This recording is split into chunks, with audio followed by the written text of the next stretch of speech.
This bunker will be demolished in 30 days, or we will evict you.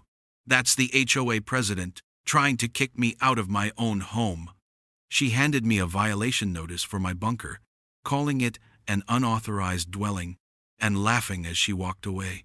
She thought she had me cornered, an old veteran with an oversized shed. But what she didn't know is that I didn't just build this bunker. I built it for the U.S. Army, and the secrets sealed inside its walls were about to tear her little kingdom apart. Where are you watching from? Drop a comment below, because you're about to witness a masterclass in revenge. And if you believe that no homeowner should ever be threatened in their own sanctuary, smash that subscribe button so you don't miss the moment this fake queen's castle comes crashing down. The Tuesday had started out like any other. The sun was filtering through the tall pines that surrounded my cabin. The air was crisp, and the coffee was hot. My late wife, Sarah, and I had built this place with our own hands after I retired from the Army Corps of Engineers. It was our quiet corner of the world, a place where the only rules were the laws of physics and common sense. That peace was shattered by the crunch of tires on my gravel driveway. It was a white sedan, the kind that looks important but isn't, and out stepped Annette Holland, the president of our homeowners association. She was flanked by her two loyalists, Cheryl Owens, the board secretary who wielded a clipboard like a weapon, and Doug Kendrick, a wannabe cop who wore a black polo shirt with security embroidered on it. Just in case anyone mistook him for a guy who delivered packages, I met them on the porch, my coffee mug still warm in my hand. "Annette?" I said, with a nod that was polite but not welcoming. "To what do I owe the pleasure?" She gave me a smile that didn't reach her eyes, a tight, painted-on thing that looked like it would crack if she tried for genuine warmth. "Just a routine property review, Jack. Making sure everyone is compliant with the community standards."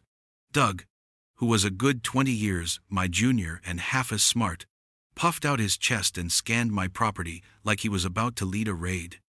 He's the kind of guy who probably failed the police academy entrance exam and decided playing cop for an HOA was the next best thing.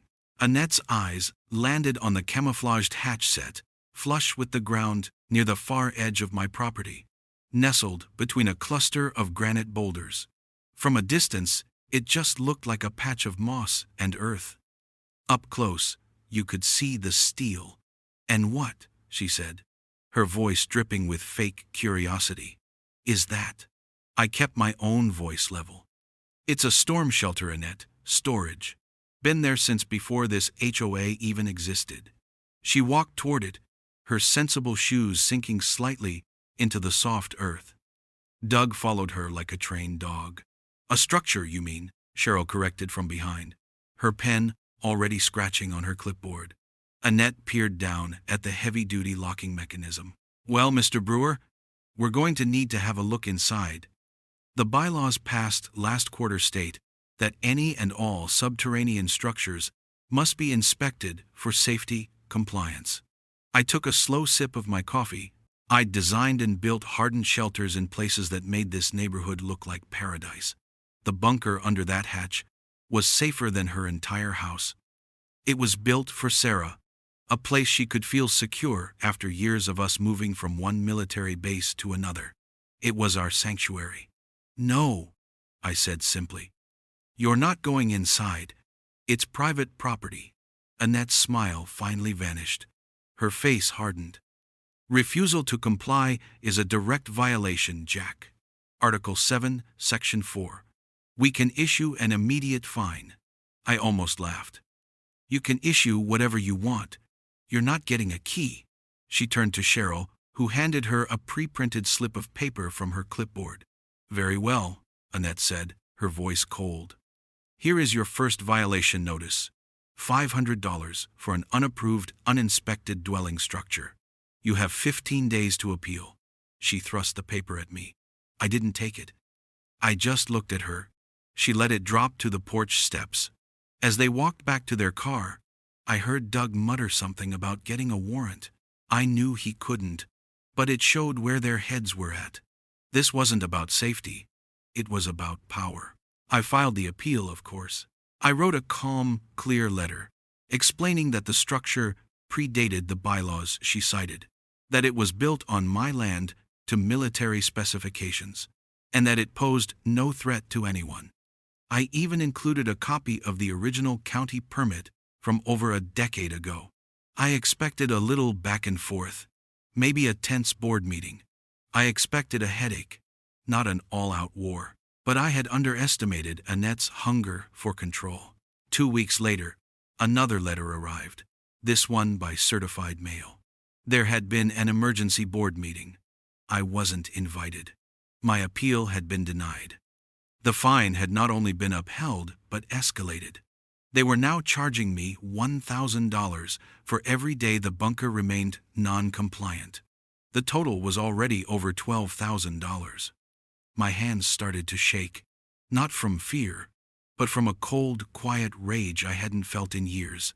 But it was the last paragraph that made the blood drain from my face. It was a formal notice. If the unauthorized structure was not completely demolished, and the land restored to its natural state within 30 days, the HOA would file for a lien on my property and begin eviction proceedings. Demolish it. They wanted me to destroy the last big project Sarah and I ever worked on together. They wanted to tear down the place she called her forever safe room, and they were going to kick me out of my own home if I didn't. That's when it hit me. This wasn't a misunderstanding about some dusty old rulebook. Annette wasn't trying to enforce a bylaw. She was trying to break me. She was making an example of me. Later that day, I saw my neighbor, Mike Reyes, another vet, out working on his truck. He saw me, gave a weak wave, and then quickly went back to his engine, avoiding eye contact. He was a good man, but he was scared. They were all scared of her. I stood on my porch, holding the eviction notice, and I realized I was completely on my own. This woman was a petty tyrant who had built herself a tiny kingdom, and she thought she could just roll over anyone who stood in her way. But she'd made one very big mistake. She'd picked a fight with a man who spent 30 years building things that were impossible to break. Annette didn't wait long to escalate. Less than a week after the eviction notice, another official-looking envelope arrived. This one wasn't a threat. It was an order. A formal inspection demand from a company I'd never heard of, Kendrick Compliance and Security. The letter stated that their agents would be arriving the next day at 10 a.m. to conduct a full structural and safety audit of the unauthorized subterranean dwelling, and that refusal of access would result in further legal action. It was signed by Cheryl Owens, but it had Doug Kendrick's fingerprints all over it. The next morning, right on schedule, a black SUV with cheap vinyl decals reading Private Security pulled up. Doug got out, wearing the same tactical polo shirt, but this time, he had on a vest with empty pouches and was carrying a heavy-duty clipboard. He looked like a kid playing dress-up, but the determined look on his face told me he was taking his role very seriously. I met him at the edge of my lawn, 10 feet from my front porch, and just stood there, arms crossed. "Morning, Doug," I said. He didn't waste time with pleasantries. He held up his clipboard like a shield. "Mr. Brewer, I am here as a contracted agent of the HOA to conduct a mandatory inspection. This is an official order of access." His voice was an octave lower than usual, trying to sound authoritative. "This isn't HOA property, Doug. It's my property. And you're not an official anything. You're a guy. Annette pays to intimidate people. Now, you can turn around and drive away. Or, we can discuss trespassing with the county sheriff. Your choice." His face flushed red. "I am empowered by the governing documents you signed. Refusing me access is a violation of compliance." I didn't raise my voice. I didn't have to. "The only thing you're empowered to do is get off my land." For a second, I thought he might actually try to push past me. He took a half step forward, his jaw tight. But then he looked at me, really looked at me, and saw something in my eyes that made him reconsider. He was a bully, and bullies only push until they meet real resistance. he backed down, sputtering about reports and legal consequences, and got back in his car, slamming the door. The next day, I got a bill for $1,500 for a missed mandatory inspection. The total was climbing.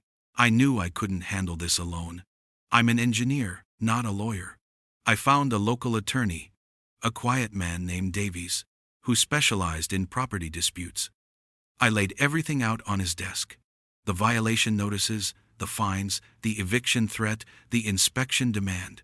He listened patiently, reading each document carefully. When I was done, he leaned back in his leather chair and sighed. "Mr. Brewer, you're in a tough spot," he said. "Technically, they're overreaching. The bylaw they're citing is new, and applying it retroactively to a pre-existing structure is legally questionable. Very questionable." I felt a surge of hope. "So we can fight it?" He held up a hand. "We can. But they've written the bylaws to be deliberately murky. They can argue public safety, potential hazards. They can tie you up in court for months, maybe years. All the while, the legal fees will pile up, and so will their fines. They're trying to bleed you dry until you either give in or sell. It's a war of attrition, and they have the HOA's war chest to fight it with." The hope I'd felt moments before deflated like a punctured tire. I went home that evening feeling heavier than I had in a long time. I walked through the cabin, running my hand along the pine walls. Sarah and I had stained ourselves. I stopped in front of the mantelpiece at a photo of her taken right after we finished the main cabin. Her smile was so full of life, so proud of what we'd built. The bunker wasn't just a concrete box full of supplies, it was her idea. After decades of living on military bases, of being ready to pack up and move at a moment's notice, she wanted one place on Earth that was truly, unshakably ours. A place nothing and nobody could touch. Our little fortress, she'd called it. This cabin, this land, this bunker. It was all that I had left of her. That night, my daughter Amy called. She'd heard the worry in my voice. "Dad, I looked up the property values in your area. You could sell the cabin, pay the fines, and still have enough to buy a nice condo closer to us. Maybe it's time to let it go." I know she meant well. She was worried about my stress, about my savings, but her words felt like a punch to the gut. "I can't, honey," I told her, my voice thick with emotion. "I can't sell it. This is our home." Her home. After I hung up, I sat in the quiet for a long time. The fines were over $12,000 now. The eviction deadline was looming. They had me cornered. But an old sergeant major once told me something I never forgot. When you're backed into a corner, you don't look for a way out. You reinforce the corner and make it your strong point. I got up, walked over to the heavy steel footlocker where I keep my most important papers, and blew a layer of dust off the top. I unlocked it and pulled out a thick, rolled-up set of blueprints. They were the original designs for the bunker, stamped with the official seal of the U.S. Army Corps of Engineers. Beneath them were my archived contracts, old service records, and a worn leather-bound address book. I flipped through the pages until I found the number I was looking for. I picked up the phone and dialed. An old, familiar voice answered on the third ring. "Mark? It's Jack Brewer." There was a pause, then a warm laugh. "Jack, it's been too long, you old goat. What kind of trouble are you in now?" I looked out the window at the patch of earth where Annette's problem lay buried. A slow smile spread across my face. "They want to fight, Mark," I said. "So I figured, let's test their structure." My phone call with Mark set a new plan in motion. He was a contractor I'd worked with on a dozen projects overseas. A man who knew more about reinforced concrete and civil engineering codes than anyone I'd ever met. We talked for an hour, and by the end, I knew exactly what I needed to do. This wasn't going to be a defensive fight anymore. It was time to go on the offensive. The next morning, I started preparing. I wasn't just defending a shed, I was documenting a fortress. I spent the first 2 days photographing every inch of the bunker, inside and out. The rebar specifications, The thickness of the concrete walls, the ventilation system, the redundant power sources, the waterproof seals on the blast door, every detail was captured. I filmed walkthrough videos, explaining the function of each system like I was briefing a commanding officer. Annette wanted to call it an unauthorized dwelling, so I was going to give her a professional-grade survey that made her inspector's checklist look like a child's scribbles. Next, I upgraded the security. I installed 3 new high-definition, motion-activated cameras around the hatch, all feeding to a secure server. One was positioned to get a perfect, crystal-clear shot of anyone who approached my property line from the road. The fines were still piling up, hitting close to $20,000, but I was treating them like monopoly money. The real game had started. A few days later, my neighbor Mike Reyes finally worked up the courage to come over. He'd seen me hauling equipment and probably thought I was either digging in for a siege or preparing to move out. He stood awkwardly by his fence, wrench in hand. "Hey Jack," he started. "Heard you were having some trouble with the board." I just nodded. "Annette's on a power trip." Mike spat on the ground. "She's been that way for years. Fined me $200 last spring because my trash can was visible from the street for an hour too long." He shook his head. "Anything I can do to help?" "I'm pretty good with wiring, you know." He was better than good. Mike was a master electrician who'd kept generators running in the middle of sandstorms in the Gulf. "As a matter of fact, there is," I said, a grin spreading across my face for the first time in weeks. I led him to the bunker. His eyes went wide when I opened the heavy hatch.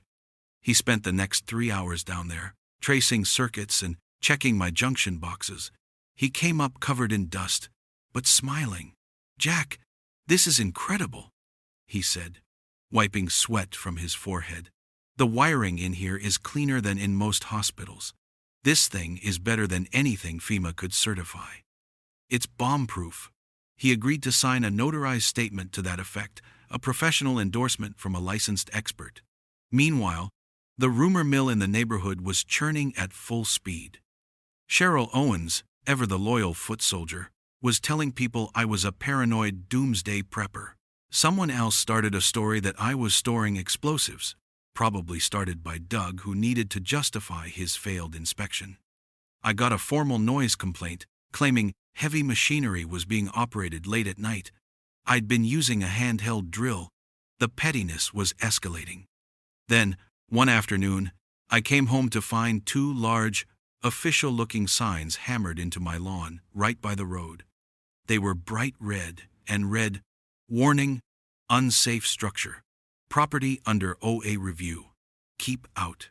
It was a blatant attempt to shame me, to paint me as a menace to the community. It was also completely illegal for them to place anything on my property. I took a photo, calmly pulled the signs out of the ground, and stored them in my garage as evidence. That night, I decided it was time to change the narrative myself. I set up a simple live stream on my phone, propped up on a tripod inside the bunker. I wasn't a social media guy, but I knew how to get a message out. I started the stream with a simple title, "An Army Engineer's Guide to Building a Safe Room." I didn't mention the HOA. I didn't mention Annette. I just gave a calm, detailed tour, explaining the engineering principles behind the construction. I showed them the rebar, the air filtration system Sarah insisted on, the backup comms. I talked about how any family could build a simple, secure shelter in their basement. The stream was quiet at first, but then a few people from some veterans groups I followed started sharing it. Then some prepper communities picked it up. By the end of the night, thousands of people had watched it. The comments were overwhelmingly positive. "That's how it's done. This guy knows his stuff." My HOA would have a heart attack. I was no longer just some old guy fighting his neighborhood board. I was an expert sharing his knowledge. The final piece of my plan arrived a week later. It was my old friend Mark. He wasn't just a contractor, he was a licensed and bonded independent civil engineer. He spent a full day conducting a formal structural analysis, using ultrasound equipment to test the concrete density and pressure gauges on the ventilation. He cross-referenced my blueprints with his findings, making meticulous notes. When he was finished, he handed me a thick report, bound in a professional blue cover. On the first page, in bold letters, was the official certification. The structure was designated Civil Defense Class 1, a rating reserved for hardened shelters that met or exceeded military standards for durability and safety. That night, I made a new video. It was short and to the point. I held up Annette's violation notice in one hand and Mark's official certification in the other. I didn't raise my voice. I didn't name names. I just said, one of these documents is based on rules made up in a clubhouse. The other is based on the laws of physics. Then I put Mark's report down, set the violation notice on top of it, and lit the corner of the paper on fire. I let it burn to ash in a metal bucket as the camera rolled. I uploaded the video and sent the link directly to every member of the HOA board. The ball was now in their court. Let's see how they'd spin this. The video of me burning the violation notice did exactly what I wanted it to do. It got their attention. For 2 days, there was silence from the HOA. No letters, no emails, no drive-by glares from Annette. They were regrouping, trying to figure out their next move. That's when I dropped the bombshell. I sent a package via registered mail to every member of the HOA board. Inside was a copy of my property deed, a copy of the original county zoning map from 2008, and a single-page letter. The letter was simple.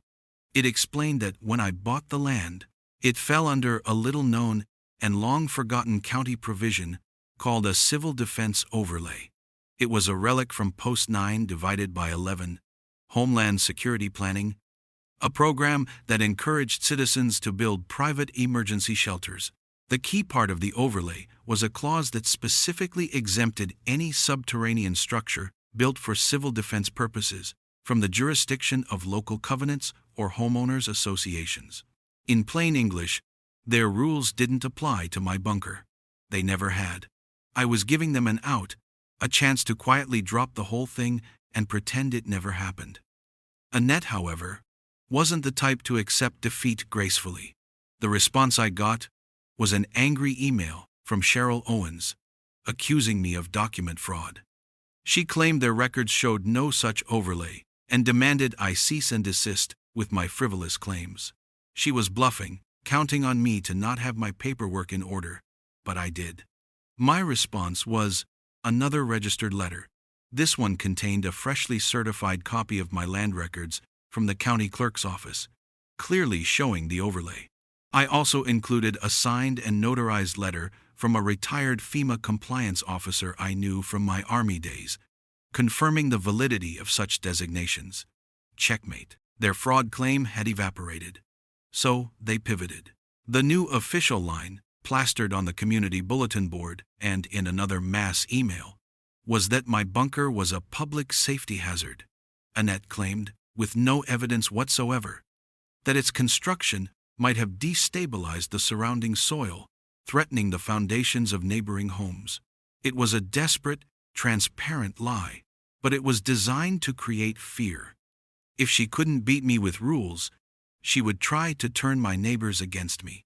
I decided to call her bluff, publicly. I posted an open invitation on the community's social media page and on my own growing channel. I announced that I would be hosting a public inspection of the bunker that Saturday at noon. Anyone was welcome to come and see for themselves. I would have coffee and donuts. To make it official, I also sent a formal invitation to the entire HOA board and their security consultant, Doug Kendrick, to attend and conduct their long-desired inspection in full view of the public.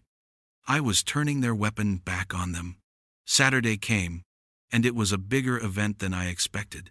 Nearly 30 neighbors showed up, along with a couple of local reporters who'd been following my video channel.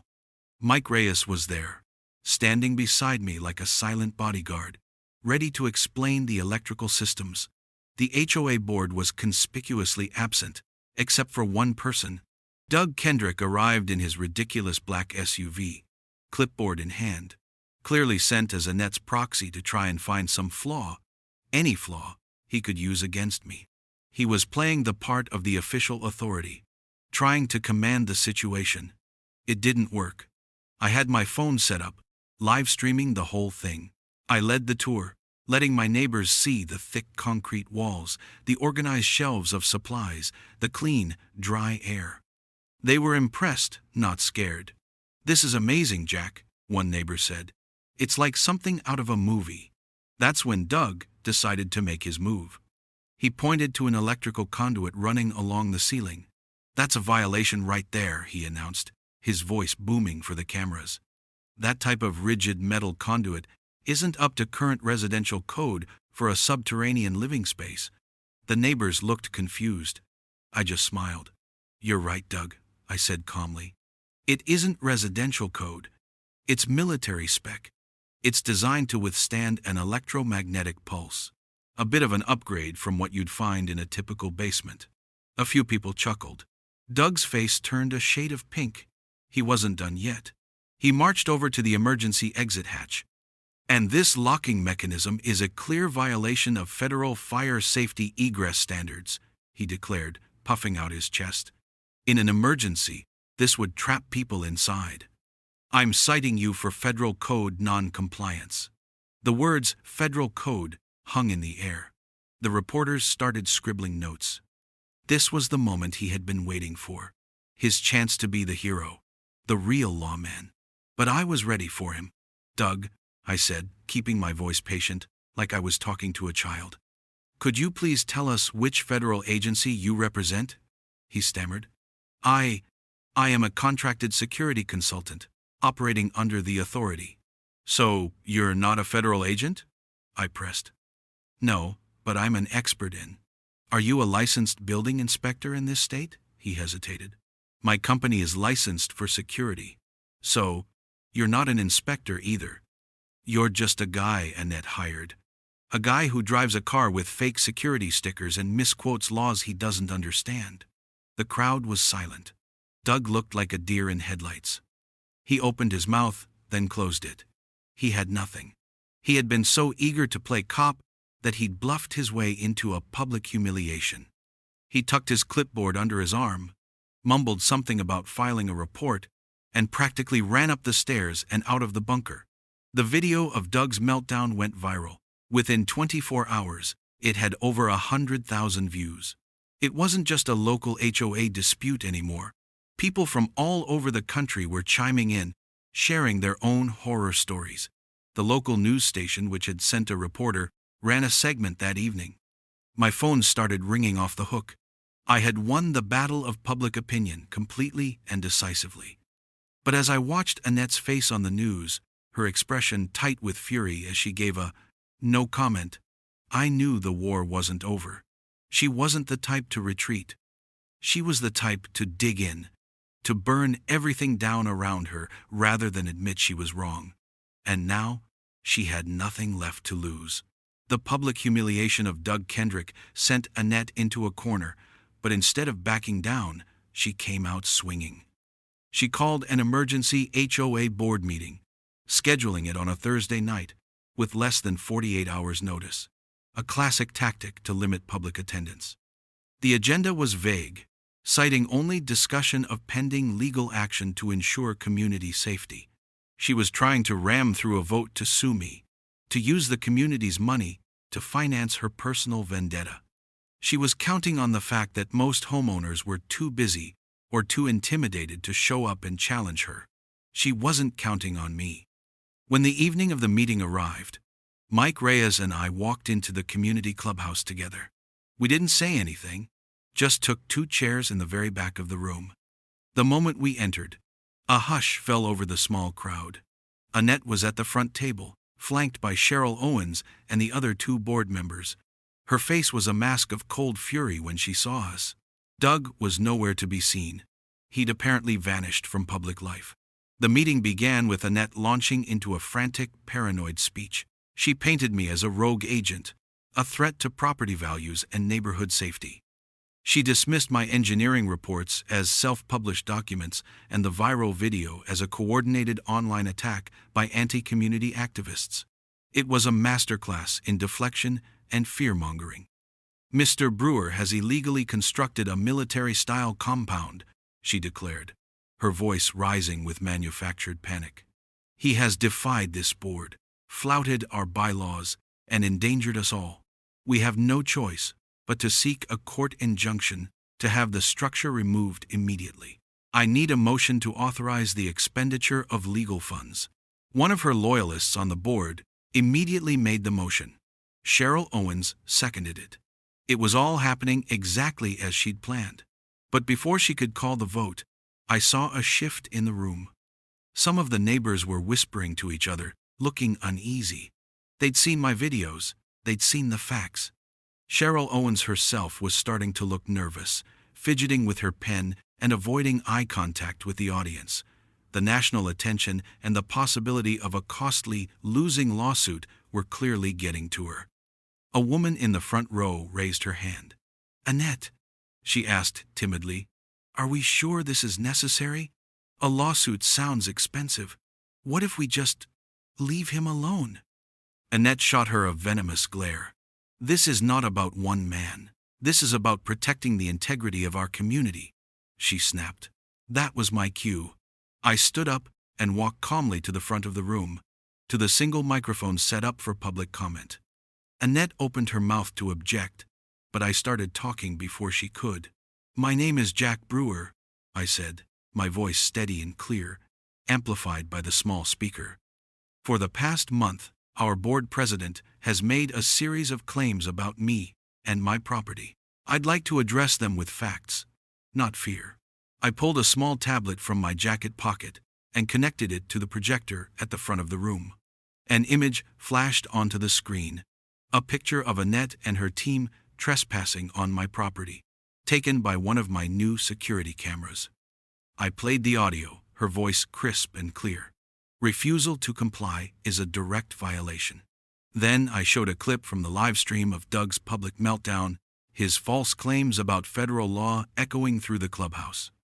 I followed it with screenshots of their illegal signs on my lawn and copies of the escalating fines, now totaling over $30,000. "This has never been about safety," I said, turning to face the neighbors. "It has been a targeted campaign of harassment based on bylaws that don't even apply." Annette was on her feet, sputtering. "This is out of order. You are not on the agenda." But no one was listening to her. I saved my final move for last. "Annette is asking for your money to sue me," I continued. "But there's something she doesn't want you to know." I switched the projector to a new document. It was a scanned copy of my updated property deed, filed with the county that very morning. Yesterday, I worked with state and county officials to have my property's civil defense designation formally recertified. Part of that process involved legally registering the bunker as a certified civil defense structure. It is now officially recognized as part of the local emergency preparedness infrastructure. It is not under HOA jurisdiction.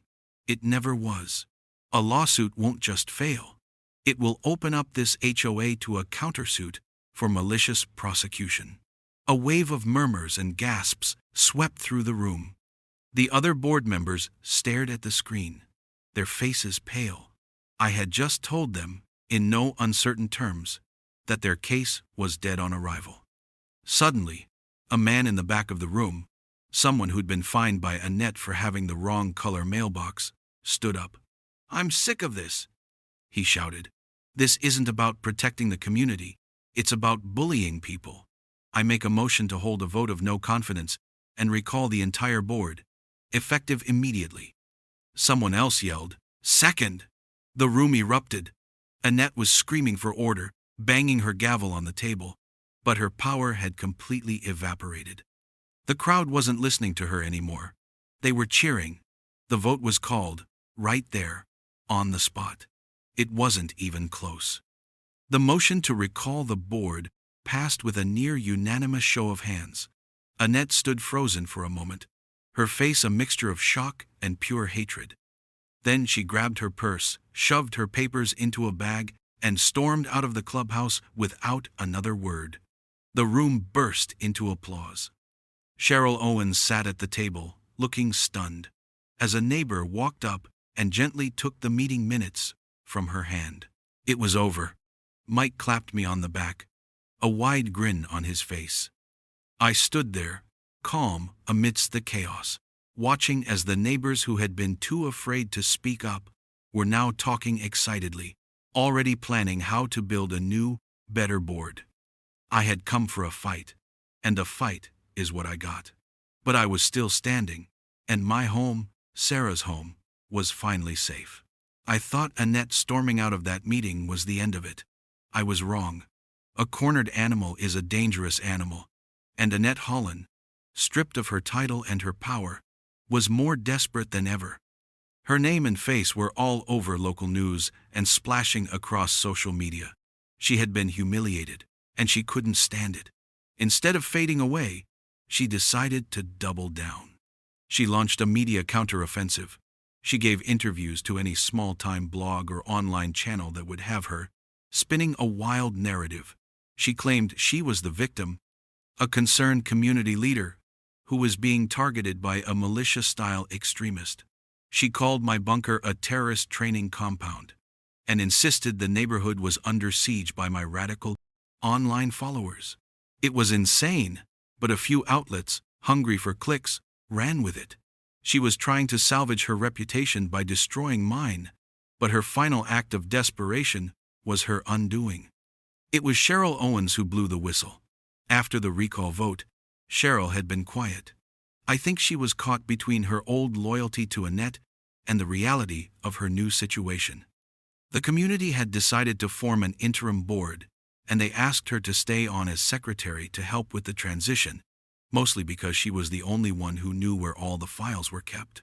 Guilt, or maybe just self-preservation, finally made her do the right thing. She called me, her voice shaking. "Jack," she said, "you need to know what Annette is doing. She's trying to plant evidence." According to Cheryl, Annette had spent the past few days trying to access old HOA records. She'd been emailing Cheryl, pleading with her to help create a backdated paper trail. She wanted to forge complaints against me, to make it look like neighbors had been reporting my dangerous activities for years. Cheryl showed me the emails. Annette was asking her to fabricate noise complaints, to draft fake warnings about chemical smells coming from my property. It was a clumsy, pathetic attempt to rewrite history. But the most sickening part was her final request. She had attached a document to her last email, a formal complaint letter about unstable ground and structural fears related to my bunker. Annette had forged a signature at the bottom. The name she signed was Sarah Brewer, my late wife. Using Sarah's name, forging her signature on a complaint against the very thing we built together, a cold, hard fury settled in my chest. It wasn't about bylaws or property rights anymore. This was personal. This was a desecration of my wife's memory. That was Annette's final mistake. Cheryl agreed to give a sworn statement and hand over all the emails to the police. The evidence was undeniable. The next afternoon, as Annette was preparing to give yet another interview from her driveway, a county sheriff's deputy pulled up. I watched from my window as he served her with 2 citations, one for trespassing, based on my security camera footage from the first day, and a second, more serious one, for document tampering and forgery. The look on her face when she read the citation was a perfect picture of defeat. The fight was finally gone from her eyes, replaced by a dull, empty shock. With the criminal citations filed, my lawyer, Mr. Davies, advised me to press charges in civil court as well. We filed a small claims case against Annette personally and against the HOA as an entity for harassment and the recovery of the bogus fines she'd levied against me. The HOA's insurance company, facing a mountain of bad press and undeniable evidence of misconduct, settled almost immediately. They didn't want this going to a public trial. A check for $38,000 arrived in the mail a week later, covering every fake fine, my legal fees, and damages. The newly formed interim HOA board held an official meeting to formally vote Annette out, per the community's recall. It was a quiet, procedural affair. There was no shouting, no drama. They simply read the motion and voted. Unanimous. Annette Holland was gone. Doug Kendrick had already disappeared. Rumor was he'd moved 2 towns over. That weekend, the local news station that had been covering the story ran a final segment. The title of the piece was simple: Veteran Fights HOA and Wins. It showed a clip of me on my porch, calmly explaining the civil defense overlay. It showed the neighbors gathered at the clubhouse, talking about transparency and new leadership. It was a neat, tidy ending to a messy story. The petty tyrant was dethroned, the money was paid back, and the community was free. I had won. But standing there, watching my quiet cabin flash across the television screen, I didn't feel the thrill of victory. I just felt a quiet sense of relief and a deep, aching sadness that Sarah wasn't here to see it. A few weeks after the news vans drove away for the last time, life in the neighborhood started to find a new, quieter rhythm. The fear that had hung in the air like a damp fog was gone, replaced by something that felt a lot like relief. I was out in my yard one Saturday morning, helping Mike Reyes figure out a wiring issue in his garage. We were elbow deep in an old fuse box when Mrs. Henderson, from 3 houses down, came walking over, carrying a freshly baked apple pie. She just smiled, handed it to me, and said, "We're all just so glad you stood your ground, Jack." She didn't stay long, but it meant the world. That started happening a lot. Neighbors, who used to just give a polite wave from their cars, now stopped to chat. People brought over coffee, or asked for advice on fixing a leaky faucet. The walls of silence that Annette had built between everyone were slowly coming down. We weren't just a collection of houses paying dues anymore. We were starting to feel like a real community. The new HOA board was a testament to that change. They held their first official meeting, and the clubhouse was packed. They voted in a set of new bylaws focused on transparency and common sense. All fines now required a community review, and any legal action needed a 2/3 majority vote from all homeowners, not just the board. They kept Cheryl Owens on as secretary, but she was different now. The sharp, accusatory edge was gone from her voice, replaced by a quiet competence. She was working for the neighborhood now, not for a petty tyrant, and it showed. My online video channel had taken on a life of its own. I was getting emails and messages from veterans and homeowners all over the country, asking for advice on dealing with their own HOAs or on how to build safe, legally compliant shelters. So, I started a new series. I hosted a weekend workshop, live streaming from my bunker, where I walked a small group of local vets through the basics of zoning laws, permit applications, and construction techniques. It felt good to use the knowledge I had, the skills the Army had taught me, to help other people feel safe and secure in their own homes. My daughter Amy and her family came to visit more often. My grandson Leo was fascinated by the bunker. I'd show him the ventilation systems and the hand-crank radio, and he'd look at me like I was some kind of superhero. He didn't understand the fight, the stress, or the anger. To him, it was just Grandpa's cool secret fort. Amy told me they were looking at houses nearby, thinking of moving out of the city. The idea of having them close, of Leo growing up with the smell of pine trees and the freedom of the outdoors, filled a space in my heart I didn't know was still empty. One afternoon, I took a small brass plaque I'd had made and screwed it to the inside of the bunker's heavy steel door. It had just 4 words on it, simple and clean. For Sarah, always ready.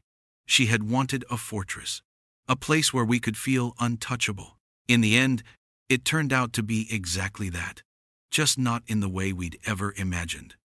I finished my work and stood for a long time on the hill, looking out over the lake as the sun began to set, the cool evening air settling around me. The hatch to the bunker was behind me, closed and camouflaged, almost invisible again. They had tried to tear it down, to erase a piece of my history, a piece of her. They wanted to turn our sanctuary into a liability, a violation. But now, it was more than just a shelter. It had become a symbol. A symbol that one person, armed with the truth and a little bit of stubbornness, can stand up to bullies and win. They wanted to tear it down. Now it protects more than ever.